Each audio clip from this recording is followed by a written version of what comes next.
I'm Ehud Gat. I have been a security officer for a couple of decades now, and I have a lot of experience. I've done a lot of security, and these are 10 commandments for officers that want to do a good job and come home safely. Rule number one, which is the most important rule, always remember rule number one: go home safe at the end of your shift. You do whatever you have to do to make sure you go home safe at the end of the shift. This rule is never to be broken. Rule number two: someone's always watching and there are cameras everywhere. Conduct yourself appropriately. Anytime you're joking around, doing something silly, or something that's not silly and should not be done, anytime you're acting unprofessionally, someone's seeing, someone's recording, it's gonna get reported. Please don't embarrass yourself, don't embarrass your uniform. Rule number three: maintain situational awareness, put away your phone. I cannot stress this enough. We do it, I do it too. I know I shouldn't, and I'm trying to get better at this, but we all should. Smartphones are so bad for our situational awareness. They're bad when we're driving, they're bad when we're working. It's one thing if you like have music or something in an ear pod. That's still not perfect, but at least you got your eyes, and we concentrate on what we see a lot more than what we hear. But if your eyes are down here, you are asking for trouble. Don't do it. So, rule number four, which I'm getting off my phone because I don't remember this off the top of my head in the right order. Always speak politely. You got a situation, someone's upset, someone's misbehaving, someone's causing trouble. If you start escalating the situation by being harsh, by being rude, by using expletives, you're going to make the situation worse. Remember, little dogs bark, but big dogs don't. They don't have to. They know they can rip you apart, and that's good enough. You're going to have a lot better situational control if you're not getting upset. If you start yelling, if you start cussing out, you're losing control of the situation. The other person might have it, and at that point, you're going to be in the wrong and you're going to get hammered for it. Rule number five: if you get a chance to be a hero, remember rule number one. I used to work in a hospital, and one day we had like a corporate security person come in. I'm at the ER door, where all the action happens. And he asked me, "Well, son, what's your plan if you get a report that a person with a gun has been seen in the parking lot?" My response was, "I'm running away." He was very upset about that. He was very upset about it. But I was not armed. And the ER door is mostly glass. And with all due respect, before I'm being a hero, I'm coming home alive. I'm coming home safe. I'd rather be a live coward. I don't get paid enough to get killed. So, if you have a chance to be a hero, remember rule number one. Be a hero by providing good help. Be a hero by de escalating. Be a hero by knowing your medical knowledge, like your first aid, doing CPR and stuff like that. We've had a lot of security officers that done amazing things doing like that. Be a hero by being observational. Don't be a hero by getting into a situation where you get hurt. Rule number one. All right. Rule number six. Hang on. Gotta unlock my phone now. Again, situational awareness, right? All right. Rule number six: respect your peers. Yeah. When you talk bad about a fellow in a uniform, your own uniform gets smeared as well.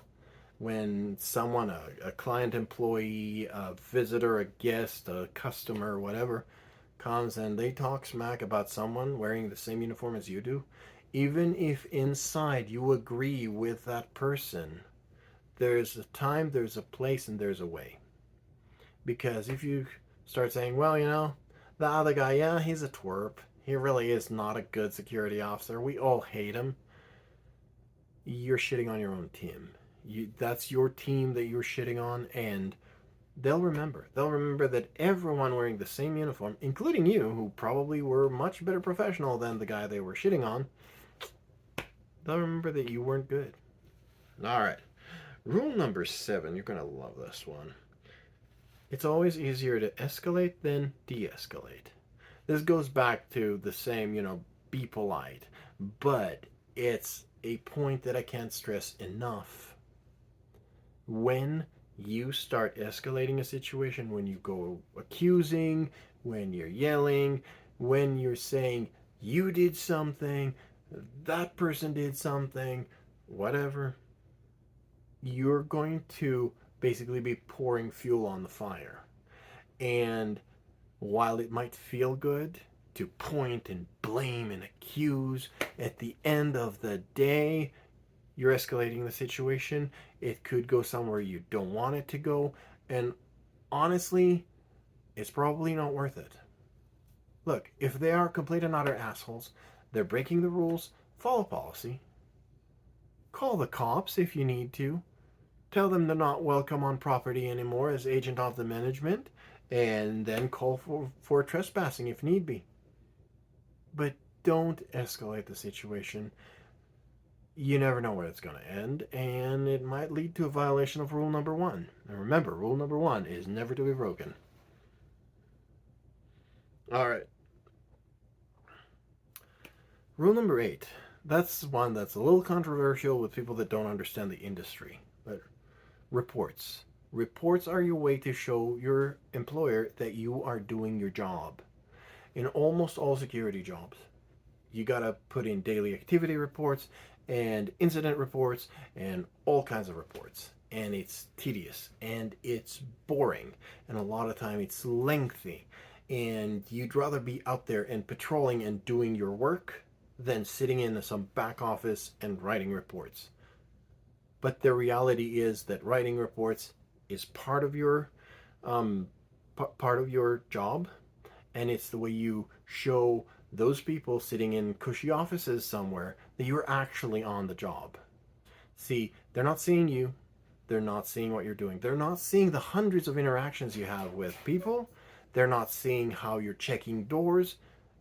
All they really see of you on a normal day-to-day basis is the reports you file. So when you put in, I did my patrol, I went from A to B to C to D all the way to Z, I checked all the doors and all the entrances and everything was secure, you're not just covering your ass. You're showing them that you're doing your job, and in that you're guaranteeing your paycheck. That's important. Now, when it comes to incident reports, cover your ass. The more information on an incident report, the better. Because then, if someone says that something happened a little way down the road, you got an incident report. No.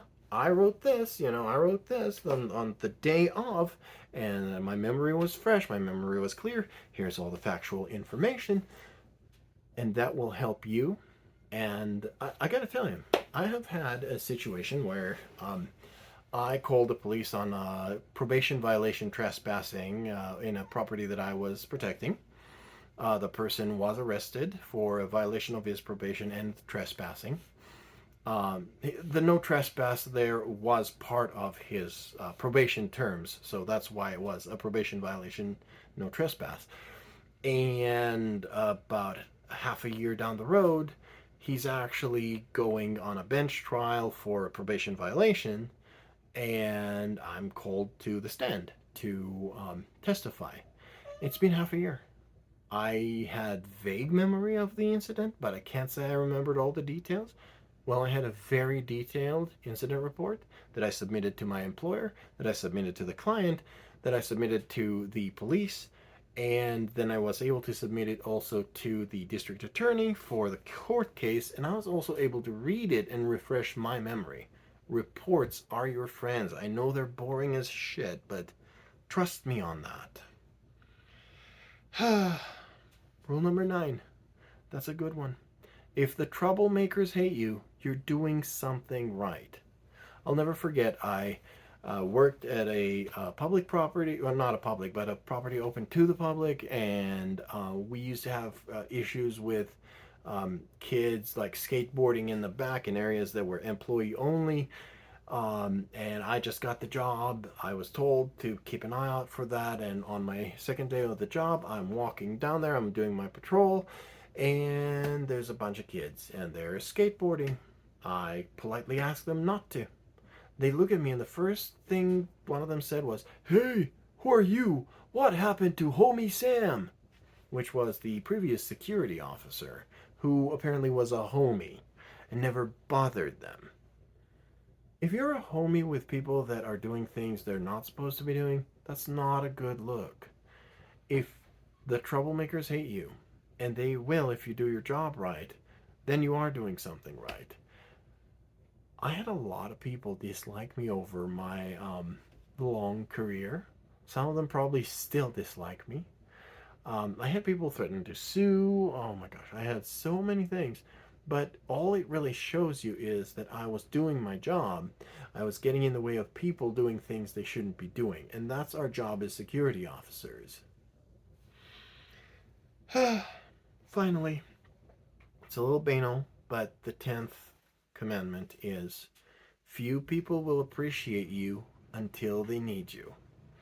And I'll add to that, probably after they need you, they'll very soon forget it. And yeah, you'll get very little appreciation. You'll get a lot of shit, but very little appreciation. This is not a job you go into to get popular. Trust me on that. If you want to be popular, well, become a YouTube influencer or something. I'm still trying to do that because I'm not very popular with people. But yeah, no. Normally, if you're doing your job right, then the people you're protecting would barely notice you. Um, they might notice you enough if you just come by and check in every now and then and say, "Hi, how are you doing? How's everything going today? Any concerns?" And when they are done with that, you just walk off, but just showing them that you are there, creating that interaction so that if they have a problem, it's easier for them to call you, right? But very few people will actually be like, "Oh my gosh, there goes Mike. He's an awesome guy. He's a security officer." Even though you are an awesome guy, and maybe your name's even Mike. And if your name is Mike and you're an awesome guy, then you're an awesome guy. And I appreciate you. But when they need you, when they suddenly call for security because they need you, then suddenly there will be a lot of appreciation for you. Just don't expect it to last. About half an hour after it's all over, once everyone's adrenaline kind of calms down, it's probably gonna be, like back to, oh yeah, that's a security guard. He's part of the furniture. We don't really care much about him. He's here, doesn't do much. But that's okay. That's okay because in a perfect world, as a security officer, what you're gonna do is observe and report. I know I hate those terms too, but yeah, that's what we're gonna do. And when we do more than that, this is because shit came down, things went bad. We don't want that. So with that, I'm going to add a couple of extras that were not in this rule. One is never say quiet. I know, I know, a lot of people say this is just a superstition. Personally, I also believe it's just a superstition. As you see, I am willing to say the word. I don't use like the Q word or something like that. But there's a lot of people in security, in law enforcement, in emergency medicine that really, really get triggered by that word. Don't say it. Not because of the superstition, but because you're going to trigger people's superstitions, and then that's going to create an adversarial situation. Not worth it. The other thing is check in with people as you're walking around. Say hi to everyone you meet. You don't need to have conversations. Literally wave and say hi. Hey, how are you doing? Oh, how are you doing? This is hugely important to your visibility. So as a security officer, a lot of times people are not going to notice you if you just pass them by. But if you pass them by and force them to acknowledge you by saying hi, by waving at them, by having their eyes on you for a second, just a second, it will be in their mind that there is a security officer present. And that's important. It's important for the clients, the people that you are protecting, because it makes them feel like there is security there. There's the perception of safety, and that perception contributes to actual safety. And it means they will call you when they need you because they feel you're approachable. After all, every time you see them, you're like, hi, hey, how are you? Right? That feels more approachable than you're just walking by, right? And the other thing is people who are up to no good, if you put eyes on them and you say hi, they don't know what you know. They don't know what you're thinking. All they know is you have noticed them. And that might just make them reconsider what it is they want to do and how they're doing it. When people are talking to you, when you're dealing with a situation, when you're trying to de-escalate, and someone is saying something, they have a demand or they have something that really upset them, repeat it back to them in your own words. Say, for example, you have a person who is not supposed to be on premises, you're asking them to leave. And they're saying, look, you don't understand. I know it's past the hours, but I forgot my backpack in there and I have to go get it. If you just say, look, I'm sorry, but policy disallows you to do that, you're going to create an adversarial situation. If you, on the other hand, say, sir, I realize that your backpack is back there and you need it, but policy disallows it, you acknowledge their problem. And that matters. That matters because people don't like feeling like they've not been heard. But if you repeat what they said to them, then they feel like they've been heard. A lot of times that diffuses some of the situation. It may allow you to reach a better de-escalation. Yeah. And that's it for tonight. I am going to start telling stories from my long and illustrious career in security. Some of these are going to be funny, some of these not so much. Um, all of these will show the person behind the badge, behind the officer. I hope you guys have a mellow night, a boring shift, and I'll see you soon.